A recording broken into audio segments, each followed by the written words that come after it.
I've already cut my thumb. Soapy water. I'm coming! I over-torqued it and snapped the bolt. A bit over a month ago, we went ahead and purchased a 2023 Ford Maverick. Our dream is to be able to flat tow this behind our 2002 C-Class RV. So yes, the Maverick can be flat towed, but not just right out of the gate. You need to install pretty much an entire flat tow kit, and that includes a base plate. So that is what we are going to be attempting to DIY today. So let's get into what sort of gear we got and how well we can tackle this project.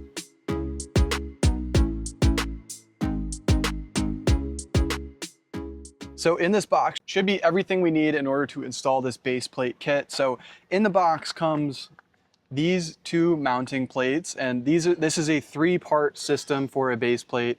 These two side pieces we'll have to cut underneath here in order to find a place to mount these. And then this main base plate will attach to these two on the side. It should just help with the mounting mechanism so that you don't have to lift up this huge heavy object, try to get it into the right holes. Also in this kit, removable tabs, so you don't always have these huge things protruding from your car when you're not going to tow. And this works out perfect for us because we're in Key West for a lot of the year, and then we travel during the summers.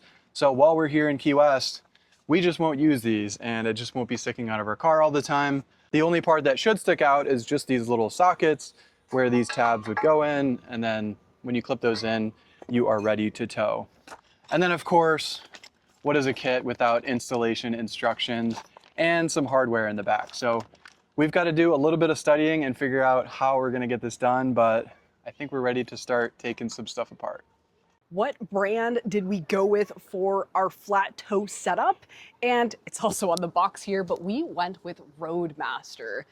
Reason being is when we were doing our research, Roadmaster really stuck out as one company that pretty much sold every single thing that you needed for the setup. It is very intimidating to buy a vehicle that is not prepped and do everything on your own. So we were just going for simplicity. So for example, my parents with their RV and their Jeep, they actually have a blue ox tow setup on theirs, but that's because the Jeep that they bought was already set up with it. So that kind of made it easy for them.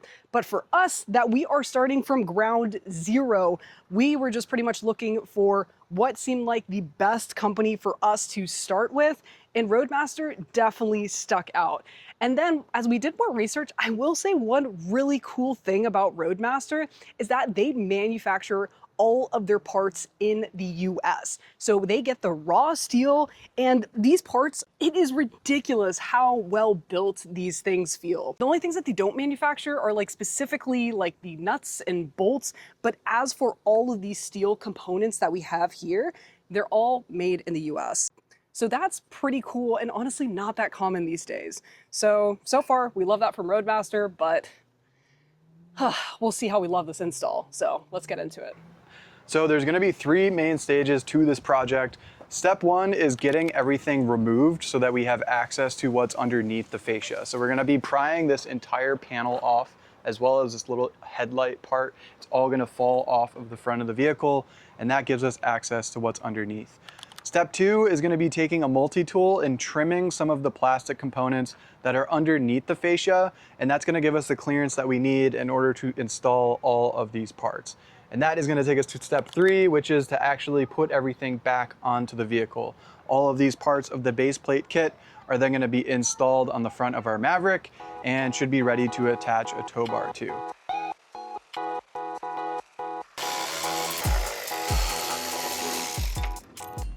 Okay, so just starting off here, took off 4 bolts right on top here, which are really easy to access. And then the next part is getting in on the sidewall fender and getting these push pins out. So we've got to pry up all of these sides, and then we should be able to lift this back and access more stuff underneath. We are probably like 5 minutes into this project, and right here, I've already cut my thumb. So not starting out too hot, but so far nothing is too difficult. Just typical repairs, all just kind of like hunching over and wedging and just kind of doing your best. So this is everything that we've taken out. we're gonna try to do our best to keep all of this organized. So I'm gonna take this inside and organize it into like little compartments so we know what screws go where, because I could see, say, 3 hours from now, not knowing what any of these screws do.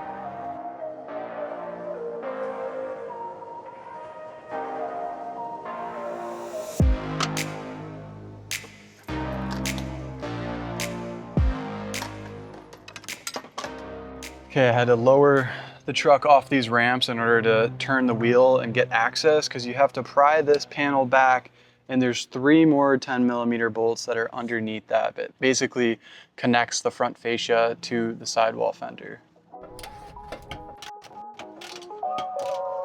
Definitely would recommend having a small ratchet that you can wiggle back there. So in some install videos, I saw that people taped along here on this crack, because once we try to get this off, we're gonna need to like pry in there with the flathead. So just to kind of keep the finish all nice.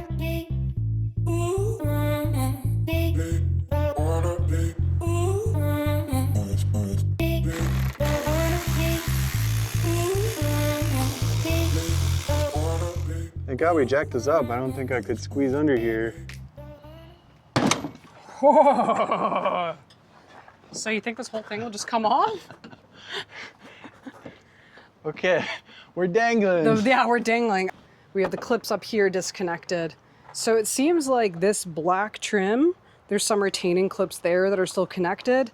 And I saw a tip that if you spray some soapy water, that should help lube it up. So I got soapy water here, and we'll spray both sides and see if we are able to get in there. Soapy water worked! We didn't entirely get on video of us tugging on it, but it didn't take much after the soapy water. I'm coming! Oh my God, okay. This is so intimidating now. Okay, so we just had to disconnect the electrical connector, which had a pin that you had to push. We thought you had to pull, so it took us like 5 extra minutes. Let's take this on our deck. Okay, let's go. We're free. Free. Come take a look at our hood on our deck. Oh, I mean, not the hood. The front fascia! I mean, first, look how ugly this is. Imagine pulling off the lot with that. It looks like we have something wrong with our truck, but it's just an upgrade. It's just an upgrade. You like that? You like that, Lee? Wow. That's it. All we've done at this point is damage. Nothing. Bye, Lee. Nothing on the install yet, just all prep.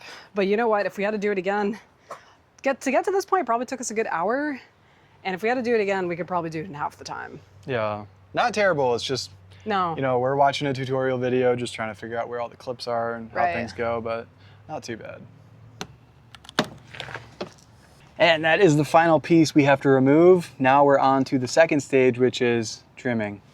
Okay, so on to what we'll call here phase 2 is now everything we are fitting for our base plate that we have here to install. So in order to do that, there is some cutting required, which I'm very happy that we're only cutting really like plastic trim. I actually just talked to another camper here that he installed a base plate in his Volkswagen. He said he had to cut into the metal of his frame of his sedan to do that. That's too much for me. So I think that this is very so within our realm. So I'm gonna start by cutting out this piece, taking that out. But ideally, we're gonna kind of retrofit some of this stuff to where that base plate's gonna come here along the bottom, along the sides, and then we'll have our reception points right here. So that's if everything goes to plan. But honestly, so far, like, hasn't been that bad. Everything has been like completely doable. So we'll see how this goes. This should just... That's so weird. We have so much more cutting to do.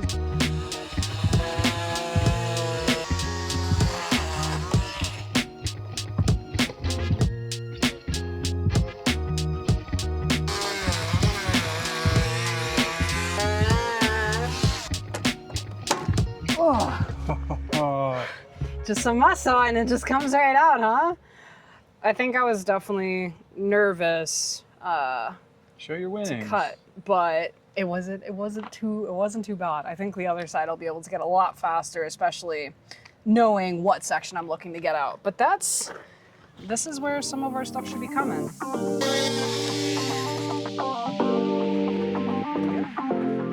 Okay, we are now at the point in the project where I believe we have trimmed off everything that we need, and we're now in the place that we're gonna start putting the base plate and the base plate mounting points onto the frame. So hopefully we're starting with a good foundation to start building up this base plate.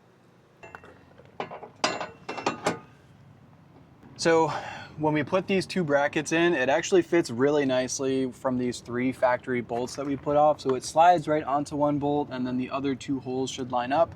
So we're taking that factory hardware, and we got blue Loctite, which is not the super permanent stuff, a little bit less semi-permanent, but use some sort of Loctite so that these don't come loose. And then we're gonna put the factory hardware back where it belongs. So now Brendan's going through with a torque wrench, which luckily we have one on hand, because all of these you want to torque down to the specs that are listed here in the instructions. And it is crazy the difference a torque wrench makes, because we thought they were already tight, but he's probably already cranked this another 10 times. Okay, so just ran into a small issue. When we were rethreading in these bolts, we were trying to do everything according to spec. So we looked up the foot-pounds of torque that were needed on these 2 bolts right here, and we went based on Roadmaster's recommendations, but their recommendations were based on their hardware. So unfortunately, we looked up the wrong recommendations for this, and I over-torqued it and snapped the bolt. So Gabby's running out right now to see if she can get a replacement bolt, which is always a little bit tough when you live in Key West. There's not like readily stores available with all the parts that you need. So fingers crossed that she can find it, but I'm gonna see what else I can do until she gets back. But yeah, hopefully this doesn't put a damper on the project. Whew, all right. Deep sigh of relief. Bit of a reset. I was trying to do whatever I could with Gabby gone, out all over town looking for... I went to 4 different places. I was actually shocked that luckily was able to find the part that we needed. It isn't exactly the same, but it'll work. One other thing that we found is that the Roadmaster kit also comes with red Loctite. So I know I said blue earlier, but we're gonna upgrade all of our connections to red Loctite. I also bought red Loctite when I was out, because Brendan's like, we should use red. And then I came back, I was like, oh my God, it actually came with red Loctite. So very nice of Roadmaster do it, and that is on us for not checking. But yeah, it's, I think I said it earlier, but it's not a home project unless something goes wrong. So we're in better headspace now. Yeah. Let's finish this up. Yeah. So this is essentially the bolt, and it's in a really hard to reach area. So it comes with this hanger essentially on it. So you custom bend it so you get it in there. And then once it's in there, you can hold it, and then you go ahead and then you take your bolts and you get it in there. So pretty neat. I've never seen one of these. And then once you're done, you can either wiggle it off or cut it off. So Brendan's putting Loctite on now, and I'll give you a look at what this looks like here. Fish it in. Fish it on in there. And then hope something bites. Okay, so we got one of our bolts in there. Super easy, the hole lined up really well. But on the other side, the hole doesn't quite line up. So you can see there's a little bit of a gap. It's just not enough to get the bolt in there. So I saw this on a video. We're gonna have to just grind out a little bit of the frame there, just enough in order to get the bolt. So it probably took like 2 minutes of drilling or so to get it to where we have it to fit. I just have some black spray paint on hand because there's just exposed metal on the inside. I just like to paint over exposed metal. So I'm just gonna do Just a little spray. That's it. That's really it. It's such a small area. So this is definitely like, okay, now I'm done. It's definitely overkill. And especially, we always keep it top of mind when we live in a salty environment. Okay, I think we're finally ready to start putting things back together. We've got all of this bolted on now, and it should slide through our existing fascia. Fingers crossed that that works. We did go ahead before putting everything back together and feed our wiring that we have to do later. It should just make it easier so that we don't have to take the fascia off again, and it's just there when we need it.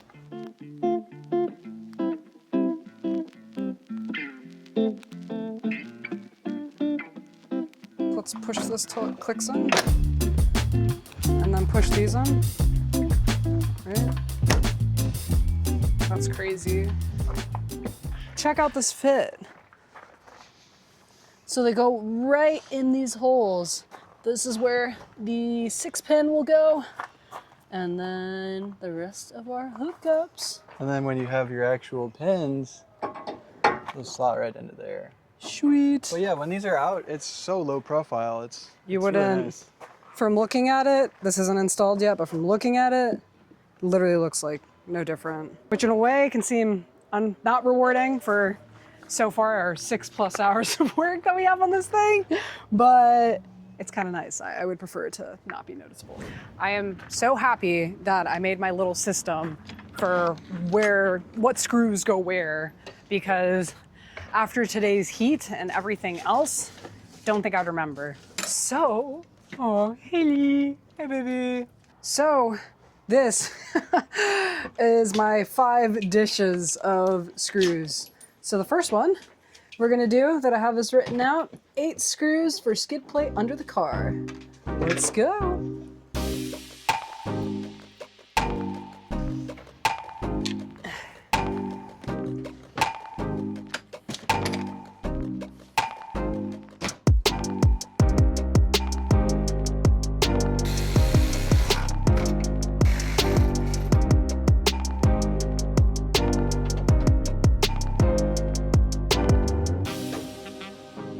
Guys, I was hoping we weren't gonna have to do it, but I had to turn on night mode on our camera.